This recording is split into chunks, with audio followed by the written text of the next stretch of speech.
പ്രിയപ്പെട്ട അപ്പച്ചന്മാരെ, അമ്മച്ചിമാരെ, സഹോദരങ്ങളെ, കുഞ്ഞുമക്കളെ, ഇന്ത്യയുടെ രണ്ടാമത്തെ പ്രധാനമന്ത്രിയായ ലാൽ ബഹദൂർ ശാസ്ത്രി 1925 അദ്ദേഹം ഫിലോസഫിയിലും എത്തിക്സിലും ഫസ്റ്റ് ക്ലാസ്സോടെ ശാസ്ത്രി അഥവാ സ്കോളർ എന്ന ബഹുമതി കരസ്ഥമാക്കിയത്.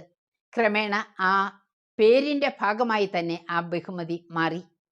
പ്രിയപ്പെട്ടവരെ, 6 മാസം ഉള്ളപ്പോൾ പിതാവ് മരിച്ച പാവപ്പെട്ട കുഞ്ഞ്.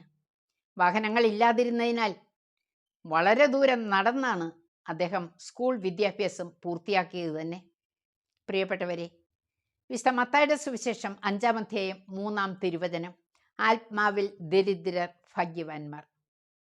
സമ്പന്നതയും ദാരിദ്ര്യവും മനുഷ്യർ ഉണ്ടാക്കുന്ന ചേരിതിരിവാണ്.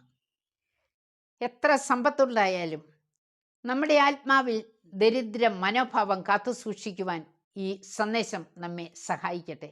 അവരനെ സഹായിക്കുവാൻ അത് സാമ്പത്തികമാകാം, ആൾ സഹായമാകാം, അഥവാ അവരുടെ ആവശ്യങ്ങളിൽ നാം സഹായിക്കുന്ന വ്യക്തികളായി മാറണം.